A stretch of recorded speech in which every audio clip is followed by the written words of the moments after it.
Well, now that we have a database and a database table created, we need to have some data in order to work on with this database. Without the data, we cannot do much of the work. Creating a database and creating a table is not the end of the database. As you already know it, it's not going to be the end at all. There's a whole bunch of things that has to be learned. And in order to learn them, we need to have some data into the data table.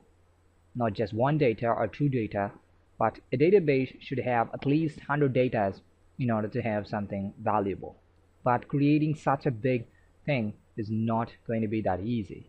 I'm going to create a couple or more than a couple, maybe 5 student details into the student details table.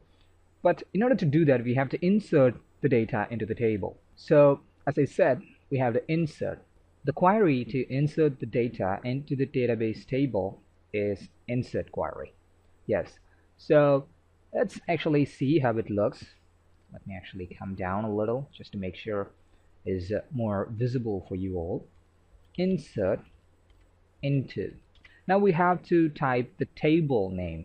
Okay, so insert into, so it's called as the query keyword that we have to use in order to actually do something specific. For create, we have the create keyword, which can create the database and the table.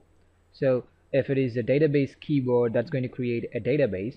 If it is a table keyword, that is going to create a database table in order to work with. So now that we have an insert into, we have to specify the table in which the data has to be inserted. So we have a student details table. So this is the table in which the insert into query going to insert the values in. So now we have to specify what are all the columns that we are going to insert the values into.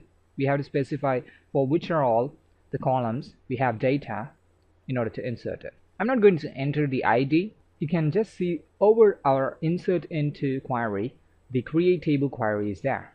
You can easily monitor what are all the columns that we have entered there. I'm not using the ID now because it's auto increment. It enters the value all by itself even if you miss it.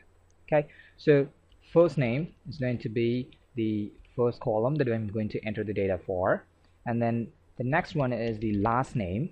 And it is not mandatory to actually specify the columns in the same order that you have created the table for or the table structure.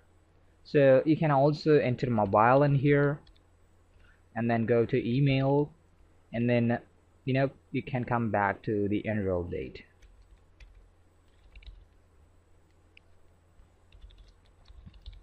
Now do I have all those columns in here? Yes, I have. Now you might have the doubt, whoa, there's a change in the order, but that's what I said. It is not mandatory to actually preserve the column order. Okay, so you have to make sure that the values that you're giving is in the same order. Okay, so now let's go on to the next thing, that is the values. Now that we have the columns and the table specified, we have to specify the data, that is the values that you have to insert into each of these columns. So the first column that we are going to enter the value for is the first name. So I'm going to use single quotes for the varchar.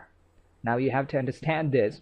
If you are entering some values that is under the varchar or any text or string elements, you want to specify those values in the single quotes.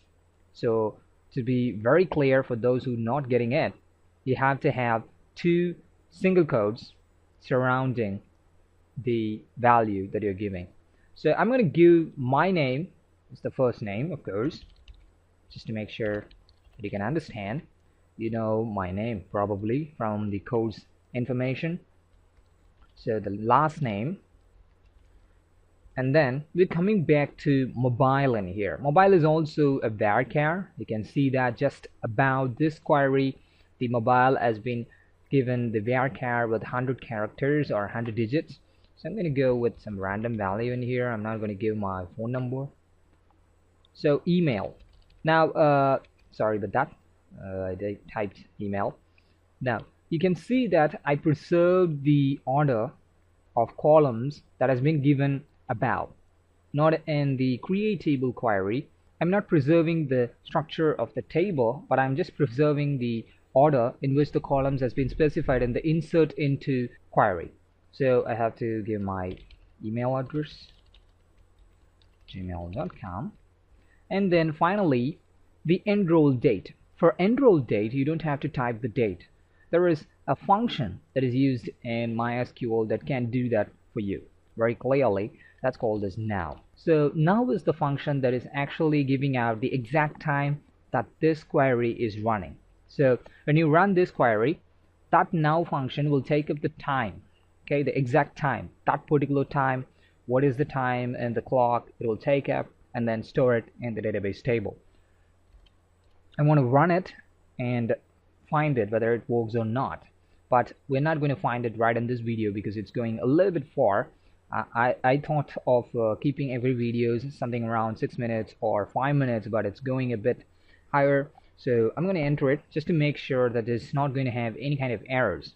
Okay, so I'm also going to go through this query again in order to make it more easy for you to grasp it. So I'm going to press enter now, and there is an error. Oops, server has gone away. Trying to reconnect. Yeah, students details, sorry about that. There is a change in the name. I'm sorry about that for making that mistakes. Of course you have to learn from this. So if there is an disconnection with the server, MySQL server, you will be getting this error, and it will automatically try to reconnect in order to do the query processing. So I've just missed out an S in there, so I'm going to press enter again. This time it is successfully completed running it. So that's my mistake. It's not something that I did intentionally in order to make you learn that, but you'll learn something new in there. So let me actually go through the query again. Insert into is the keyword that you have to use in here. The other keyword that comes into act in insert into query is the values. The reason why you're giving values is that you can give multiple values in a single query, not just one value, but multiple values. But we will be going deep into the insert into command later on, so you don't have to worry about it. So we will be seeing how different you can actually insert some values into the database without actually changing much of the structure of the query.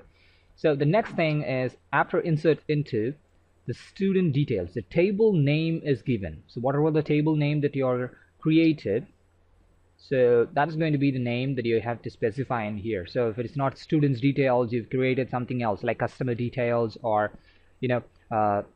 staff details, instructor details, whatever it is, employee details, just go for it. And then we specify the column names. It is not mandatory that you have to preserve the order of the columns in the create table, or what you call as the structure of the table. It is something that you have to enter each of the columns. It is not mandatory to actually include all the columns as well, but make sure that you included the column names that has not null in them, because you don't want that to be null. Okay, so well, we will be seeing that. Don't worry what are all the errors you'd be getting when you are entering something that is not null, and you are leaving something null when it is not null, of course. So if I'm confusing, I'm sorry about that again. Well, we've just included mobile in the third, but it should be something else, that is the email, based on the structure. So that's what I'm saying. It's not mandatory that you have to preserve the order of columns that is in the structure of the table or the create table command, whatever you used. So we come back to the values. In values, you have to preserve the order of the columns that you have specified in the insert into column structure. So that is very mandatory, because if you enter email in here, this value will be going into mobile, not into email. So you have to make sure that the order of the values must be exactly the order of the columns that you have specified in the insert into command. Okay, so once you finish this query, it will be entered or stored into the database table that you have created. So I want multiple values to be there to make it more easy for you to grasp, but we will be seeing that later on. We don't want to rush into it. We have to learn how to do things, and we've already seen a couple of errors in here. So I'm happy that we are learning something intentionally or unintentionally, accidentally, whatever it is, but we are still learning. Well, anyway, it's already 10 minutes of this video. I prefer it to keep short. Let's see, from the next video we'll be rushing through, but still have the better content there. Well, that's the end of this lecture. Let's see you in the next lecture. Thank you for watching.